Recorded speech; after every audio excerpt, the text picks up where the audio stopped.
Morning students, आज असी जो टॉपिक डिस्कस करना है वो है इंडिया लेवल स्टॉक एक्सचेंजिस। इंडिया दे विच 24 रैकगनाइज्ड स्टॉक एक्सचेंजिस आ ते दो नैशनल स्टॉक एक्सचेंजिस तो इलावा बाकी सारिया एक्सचेंजिस जड़ियां लोकेशन स्पैसिफिक ने। सो जिहड़ी ट्रेडिंग हुंदी आ ट्रेडिंग उसे प्लेस ते हुंदी आ जिस प्लेस ते वो एक्सचेंज जिहड़ी सिचुएटेड हुंदी आ।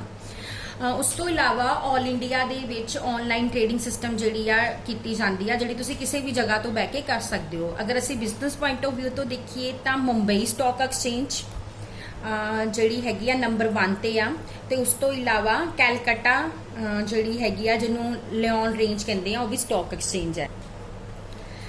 ऑल इंडिया स्टॉक एक्सचेंजिस किहड़ियां ने? National stock exchange of India आ, over the counter exchange of India हैगी आ। सो सब तो पहला तो असीं इन्हां दे कॉमन फीचर्स पढ़ांगे किहड़े आ। सब तो पहला है nation wide coverage. National stock exchange of India and over the counter stock exchange of India दोनों दी नेशन वाइड कवरेज हैगी आ। कोई भी परसन कंट्री दे विच किसी भी जगह ते बैठा जिहड़ा हैगा आ वो इन्हां स्टॉक एक्सचेंजिस दे लोकल डीलर्स दे कोल जा सकदा आ ते ट्रांजैक्शन कर सकदा आ।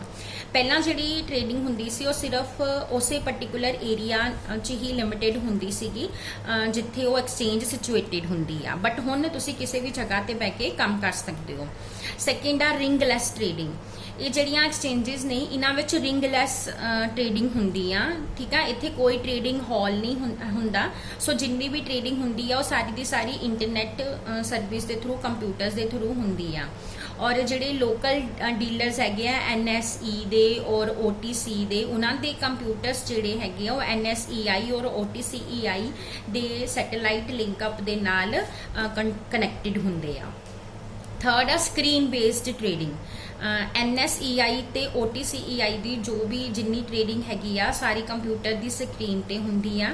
ये ट्रेडिंग इंटरनेट की हेल्प दे नाल हुंदी आ। सिक्योरिटीज़ दी बाइंग और सैलिंग तुसी किसी भी जगह किसी भी कंप्यूटर की स्क्रीन ते बैठ के देख सकते हो। उस तो बाद फोर्थ पॉइंट हैगा आ ट्रांसपेरेंसी दा। इन्हां एक्सचेंजिस दा जो ट्रेडिंग प्रोसीजर हैगा आ ਉਹਦੇ ਵਿੱਚ बिल्कुल ट्रांसपेरेंसी हुंदी आ। सो किसी तरह दियां कोई भी मल प्रैक्टिसेस जिस तरह की हायर प्राइसिस चार्ज करने परचेज दे या सेल दे लोअर प्राइसिस चार्ज करने, इहो जिहियां मल प्रैक्टिसेस ते प्रॉपर चैकिंग की जा सकती आ। जिन्नियां भी ट्रांजैक्शनस हुंदियां सारी कंप्यूटर की स्क्रीन ते हुंदियां आ। इन्वेस्टर जिहड़ा आ वो किसी भी टाइम ते किसी भी ट्रांजैक्शन का प्राइस जिहड़ा हैगा वो चैक कर सकता आ। सो इहदे नाल की आ ट्रांसपेरेंसी आई आ। उस तो बाद आ इनकारपोरेट बॉडीज। NSEI ते OTCEI कंपनी लॉ दे अंडर इनकारपोरेटेड बॉडीज हैगियां आ। दोनों नूं फाइनैंशियल इंस्टीट्यूशन जिहड़े आ प्रमोट करते आ ते प्रोफैशनली मैनेज्ड ने। हुण इह तां हो गए दोनों दे कॉमन फीचर्स। असीं हुण इन्हां नूं कल्ले कल्ले पढ़ांगे। सब तो पहला है national stock exchange of India.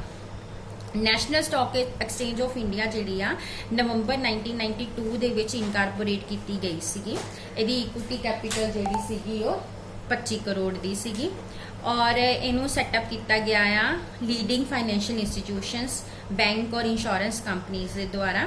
और इनू मैनेज करते हैं प्रोफैशनल्स जिन्हां दा डायरैक्टली और इनडायरैक्टली एक्सचेंज की ट्रेडिंग दे विच कोई भी जिहड़ा आ इंटरस्ट नहीं हुंदा। सो इन्हां दे ट्रेडिंग राइट्स जिहड़े ने सिर्फ ट्रेडिंग मैंबर्स नूं दित्ते गए आ। इन्हां दे फीचर्स की ने? सब तो पहला नैशनल लैवल आ, इन्हां दी वर्किंग इसकी वर्किंग पूरी कंट्री च हुंदी आ। सैकेंड इनू कमर्शियल लाइन से सैटअप किया गया आ। सो ये प्रॉफिट अर्निंग कंपनी आ। थर्ड लिस्टिंग नॉर्म्स जिहड़े हैगे आ वो सारिया कंपनीज लिए सेम ने चाहे वो किसी भी लोकेशन ते होण। फोर्थ की आ इत्थे इक्विटी और डैट सिक्योरिटीज़ दोनों ट्रेडिंग हुंदी आ। एंड फिफ्थ की आ ट्रांजैक्शनस जिहड़ियां ने 15 डेज दे विच सैटल कीतियां जांदियां आ। नैक्सट की आ कि ये इलैक्ट्रॉनिक स्क्रीन बेस्ड सिस्टम आ जिथे मैंबर्स नूं इक्वल असैस हुंदी आ।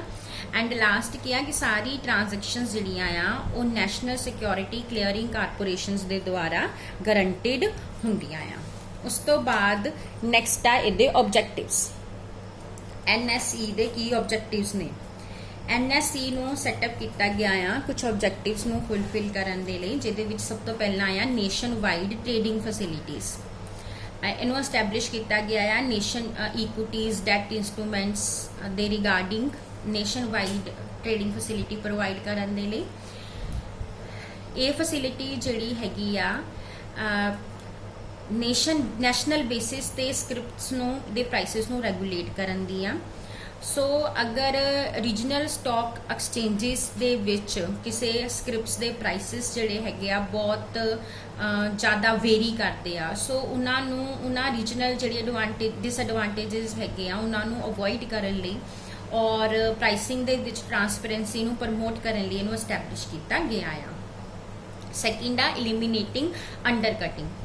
ਜਿਹੜੀ ਰੀਜਨਲ ਸਟਾਕ ਐਕਸਚੇਂਜਿਸ ਦੇ ਬ੍ਰੋਕਰ ਹੈਗੇ ਆ ਉਹ ਪ੍ਰੋਫਿਟ ਅਰਨ ਕਰਦੇ ਆ ਸਕ੍ਰਿਪਟਸ ਦੇ ਪ੍ਰਾਈਸਿਸ ਨੂੰ ਅੰਡਰਕਟ ਕਰਕੇ। ਸੋ ਮੋਡਸ ਓਪੈਂਡੀ ਜਿਹੜਾ ਹੈਗਾ ਆ ਉਹ ਯੂਜ਼ ਕੀਤਾ ਜਾਂਦਾ ਆ ਸ਼ੇਅਰਸ ਨੂੰ ਪਰਚੇਸ ਕਰਨ ਦੇ ਲਈ ਉਸ ਪਲੇਸ ਤੋਂ ਜਿੱਥੇ ਉਹਨਾਂ ਦੇ ਪ੍ਰਾਈਸਿਸ ਲੋਅਰ ਹੁੰਦੇ ਆ ਤੇ ਉਸ ਪਲੇਸ ਦੇ ਵਿੱਚ ਜਾਂਦੇ ਆ ਜਿੱਥੇ ਉਹਨਾਂ ਦੇ ਪ੍ਰਾਈਸਿਸ ਜ਼ਿਆਦਾ ਹੁੰਦੇ ਆ।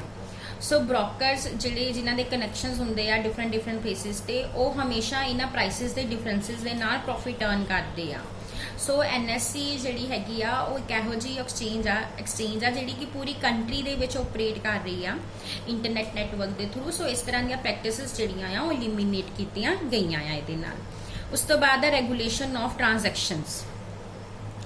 NSE ਦਾ ਜਿਹੜਾ ਮਕਸਦ ਆ ਜਿਹੜਾ ਏਮ ਆ ਉਹ ਇਹੋ ਜਿਹਾ ਮਤਲਬ ਇਹਦਾ ਇਨਬਿਲਟ ਮੈਕੈਨਿਜ਼ਮ ਹੈਗਾ ਆ ਜਿਹੜਾ ਕਿ ਟ੍ਰੇਡਿੰਗ ਨੂੰ ਰੈਗੂਲੇਟ ਕਰਦਾ ਆ। NSE ਸਿਸਟਮ ਜਿਹੜਾ ਹੈਗਾ ਉਹ ਉਹਨਾਂ ਇਨਸਟਰਕਸ਼ਨਸ ਦੇ ਬੇਸਿਸ ਤੇ ਆਪਰੇਟ ਕਰਦਾ ਜਿਹੜੀਆਂ ਕਿ ਉਹਨੂੰ ਐਡਵਾਂਸ 'ਚ ਹੀ ਦਿੱਤੀਆਂ ਗਈਆਂ ਆ। ਸੋ ਜਿਸ ਤਰ੍ਹਾਂ ਇੱਕ ਆਟੋਮੈਟਿਕ ਸਰਕਟ ਬ੍ਰੇਕਰ ਹੁੰਦਾ ਆ, ਜਦੋਂ ਵੀ ਪ੍ਰਾਈਸ ਫਲਕਚੁਏਸ਼ਨਸ 8% ਤੋਂ ਜ਼ਿਆਦਾ ਹੋ ਜਾਂਦੀ ਆ ਤਾਂ ਇਹ ਜਿਹੜਾ ਹੈਗਾ ਉਹਨੂੰ ਬ੍ਰੇਕ ਕਰ ਦਿੰਦਾ ਆ। ਉਸ ਤੋਂ ਬਾਅਦ ਆ ਇੰਟਰੋਡਕਟਰੀ ਡਿਪੋਜ਼ਿਟਰੀ ਸਿਸਟਮ। ਜਿਹੜੀਆਂ ਸਿਕਿਉਰਿਟੀਜ਼ ਦੀ ਇਹੋ ਜਿਹੀਆਂ ਐਕਸਚੇਂਜਿਸ ਦੇ ਵਿੱਚ ਸਿਕਿਉਰਿਟੀਜ਼ ਦੀ ਐਕਸਚੇਂਜ ਫਿਜ਼ੀਕਲ ਫਾਰਮ ਦੇ ਵਿੱਚ ਟੋਟਲੀ ਜਿਹੜੀ ਆ ਬੰਦ ਕਰ ਦਿੱਤੀ ਗਈ ਆ, ਕਿਉਂਕਿ ਇਹਦੇ ਨਾਲ ਸਿਰਫ ਟਾਈਮ ਕੰਜ਼ਿਊਮਿੰਗ ਹੀ ਪ੍ਰੋਸੈਸ ਨਹੀਂ ਹੈਗਾ ਬਲਕਿ ਇਹ ਕਾਸਟਲੀ ਵੀ ਹੈਗਾ ਆ। ਸੋ ਸ਼ੇਅਰਸ ਨੂੰ ਜਦੋਂ ਅਸੀਂ ਇੱਕ ਨੇਮ ਤੋਂ ਦੂਸਰੇ ਨੇਮ ਦੇ ਵਿੱਚ ਟ੍ਰਾਂਸਫਰ ਕਰਦੇ ਆ ਤਾਂ ਕਈ ਵੇਲੇ ਉਹਦੇ ਨਾਲ ਕਿ ਸਕ੍ਰਿਪਟਸ ਜਿਹੜੀਆਂ ਟ੍ਰਾਂਜ਼ਿਟ ਦੇ ਵਿੱਚ ਲਾਸ ਵੀ ਹੋ ਜਾਂਦੀਆਂ ਆ। ਸੋ ਬੈਡ ਡਿਲੀਵਰੀਜ਼ ਦੀ ਵੀ ਪ੍ਰੋਬਲਮ ਆਉਂਦੀ ਆ। ਸੋ NSE ਦੇ ਵਿੱਚ ਡਿਪੋਜ਼ਿਟਰੀ ਸਿਸਟਮ ਇੰਟਰੋਡਿਊਸ ਕੀਤਾ ਗਿਆ ਆ। ਸਿਰਫ ਉਹੀ ਸਿਕਿਉਰਿਟੀਜ਼ NSE 'ਚ ਟ੍ਰੇਡ ਕੀਤੀਆਂ ਜਾਂਦੀਆਂ ਆ ਜਿਨ੍ਹਾਂ ਦੇ ਡਿਪੋਜ਼ਿਟਰੀਜ਼ ਹੋਣਗੇ।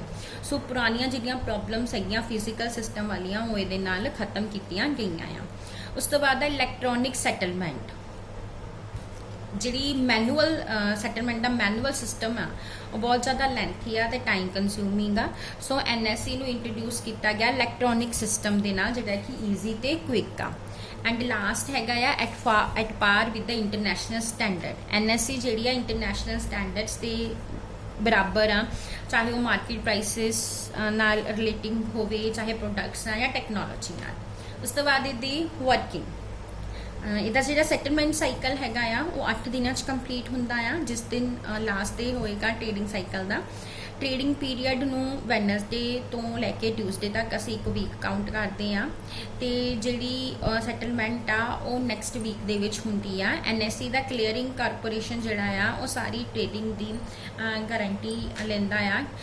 ਐਂਡ ਉਸ ਤੋਂ ਬਾਅਦ ਇਹਦੀਆਂ ਕੀ ਐਡਵਾਂਟੇजेस ਹੈਗੀਆਂ ਆ। ਇਹਦੇ ਬਹੁਤ ਹੀ ਪਪੂਲਰ ਐਕਸਚੇਂਜ ਆ ਜਦੋਂ ਤੋਂ ਸਟਾਰਟ ਹੋਈ ਆ। ਸੋ ਇਹਦੇ ਕੀ ਬੈਨੀਫਿਟਸ ਆ। ਸਭ ਤੋਂ ਪਹਿਲਾਂ ਹੈਗਾ ਲਾਰਜੈਸਟ ਐਕਸਚੇਂਜ। ਸਭ ਤੋਂ ਵੱਡੀ ਐਕਸਚੇਂਜ ਆ ਕੰਟਰੀ ਦੇ ਵਿੱਚ, ਚਾਹੇ ਉਹ ਵੋਲਿਊਮ ਦੀ ਗੱਲ ਹੋਵੇ ਟ੍ਰੇਡਿੰਗ ਦੀ। ਉਸ ਤੋਂ ਬਾਅਦ ਸੈਕਿੰਡ ਆ ਨੇਸ਼ਨ ਵਾਈਡ ਰੀਚ।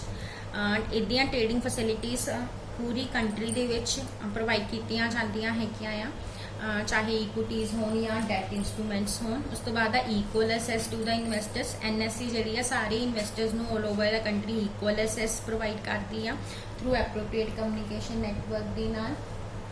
ਨੈਕਸਟ ਹੈਗਾ ਆ